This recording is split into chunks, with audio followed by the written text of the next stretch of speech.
Hey guys, welcome back. Thank you to everyone who has viewed our videos and have gone and liked it and shared it. Thank you so much. So I would like to explain something. In the shop, when you go to the shop to go and buy spices, so you will find something called whole biryani spice or whole spices.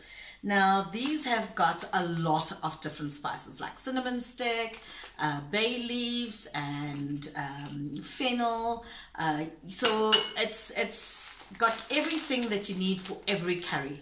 So why they're calling it whole biryani spice is because you use every one of these things that's inside here, not the whole packet, but about a handful of them in your biryani and in your curries. So for the curries, you won't need everything. You will just need the bay leaf, the cinnamon stick. So I've got 2 bay leaves, two cinnamon stick, and the fennel seeds. So you don't need too much of fennel seeds. Fennel generally, kids don't like it. So I don't put too much, but I also don't put too less. So I'm going to add it to the pot while the pot is hot.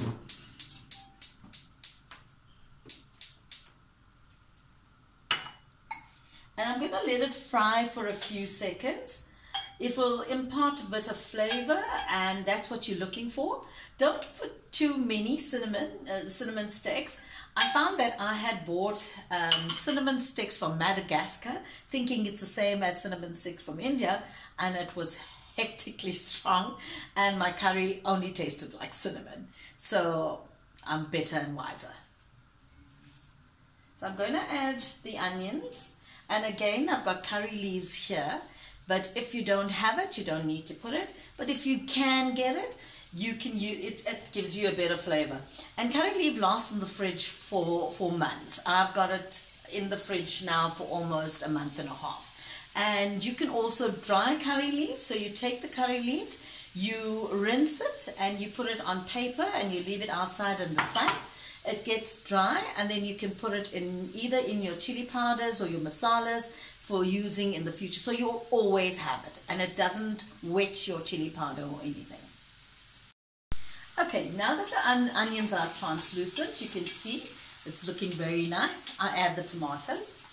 So I use 3/4 onion to 2 small tomatoes. So the onion was large onion, and I like onions, so I always add extra onion. And the tomatoes are 2 small tomatoes or 1 large tomato. It just depends on which tomatoes you have. I didn't have jam tomatoes. Again, jam tomatoes are very Indian and very Durbanish. So in Gauteng we get round tomatoes, so I've used the round tomato. So I'll let it cook for another 2 minutes until the tomatoes are cooked. Okay, then you will add your ginger and garlic. Okay, we love ginger and garlic. I don't know about other people, but Indians love ginger and garlic. So in every curry we cook, we use ginger and garlic. It actually takes out that too meaty, raw blood tasting flavor. So that's why we use a lot of ginger and garlic. You will see now I'll add water. Again, you will use about 1/2 cup of water. I'm taking it directly from the kettle just because it's boiled, but I sort of know how much is 1/2 cup of water. Don't overfill the pot because there's still water going to come out from the meat. You will add your aromat again to taste. At the moment, it's about 1.5 teaspoon aromat. And then you will mix one more time and then close the lid and let it cook. The beef takes to get meltingly soft, about 45 minutes. I do it in a pressure cooker generally when I'm doing it for home cooking. Reason being is it's quicker. So what I do is I rinse the beef, I put it in a pressure cooker, I put water covering the beef, ginger and garlic, and salt. That's the only time I use salt. I use 2 teaspoons of salt, and I close the lid and I leave it on the stove on high. Now I've got a different type of pressure cooker. It whistles like the old days, and it makes 7 whistles before you know it's cooked. But 7 whistles in time wise, it's about 15 to 20 minutes. So you actually get a faster cooking if you do it via the pressure cooker. I will do one later on in our videos to show you how quick it comes out, just to show you the difference between a pressure cooked beef and a beef cooked on the stove. Okay, after about 7 to 8 minutes, you check it, you'll see that the water is evaporating. Then you can just add a little. If not, if you feel the water is enough, then you can leave it, because the beef still has a long way to go to cook. So I'm just going to add a little bit more. You will also check for your salts to taste, because you must know you're going to add the potatoes to this halfway through the cooking. So you can add a little extra aromat, or if you're not using aromat, you're using salt, you can add a little bit more salt. The difference between salt and aromat, salt is much more stringent and stronger, so you would use less than aromat. Like if I say half a teaspoon, you would use a quarter teaspoon. Okay, after about 10 minutes, you will check the curry. You will see that the water has sort of evaporated, and you will see that there's gravy. Again, it's gravy. And from the beef, I did not take out the fat. I like fatty meat because it makes the dry pieces of the meat much more juicier. So you will now add your potatoes. So again, I cut them in bite-sized pieces, and it is that UTD up-to-date potato. So it's going to cook quickly. This is 2 very large potatoes. Generally, it depends on whether your family likes potatoes, so you'll put as much, but my family loves potatoes. So then you will add a little bit more water to this, and again, taste for salts, or if you want, you can wait during the cooking process till about another 5 to 7 minutes when the potatoes started cooking again, and then add a little bit more salt or aromat. I'm just going to add a little bit more water. So again, about a quarter cup. It's just now to cover the potatoes and for the potatoes to start cooking. And again, as I said, this is the very soft cooking potato, so it'll cook very fast. After that, you will check on your curry and you will see it's cooked.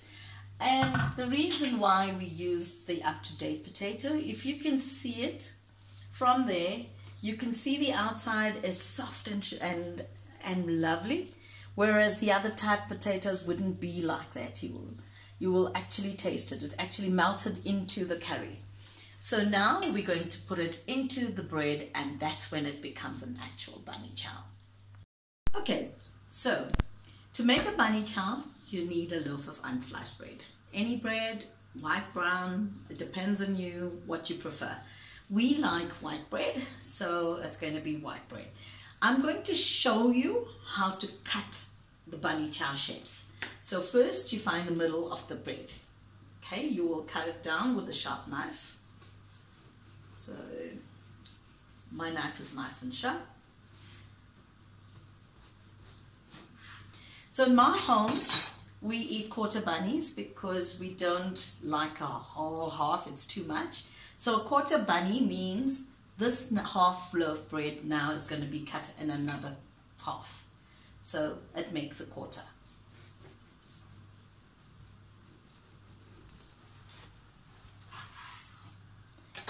So these are 2 quarters. I'm going to do the other 2 just now, but I want to show you what we do next. You will then take a sharp knife and go through the center, not going to the end of the bread. You will go around the 4 corners, like that,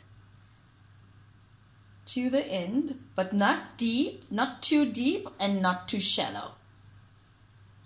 Then you will take this piece of bread, you'll put your finger and take this piece of bread out. Then you will have a cavity. Now in this cavity you can see there's still bread in the bottom and there's bread in the side.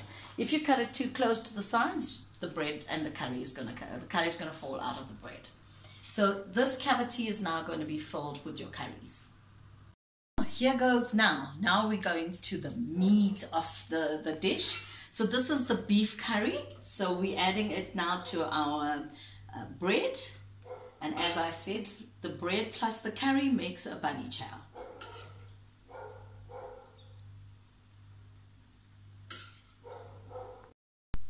Thank you guys for coming into my kitchen and cooking with Lovalicious. And I hope you enjoyed a Durban style curry bunny chow. Beef curry for the meat eaters and veg for the vegetarian and vegans. And to tell you the truth, I really enjoyed these segments, and I'm hoping that you guys are enjoying everything that I present. Please join us again next week when we're doing a roast chicken with pasta salad. Actually, a new twist on a pasta salad, a prawn cocktail pasta salad. And I'm going to be doing my stuffing, but I'm not going to stuff it into the chicken. So join us next week.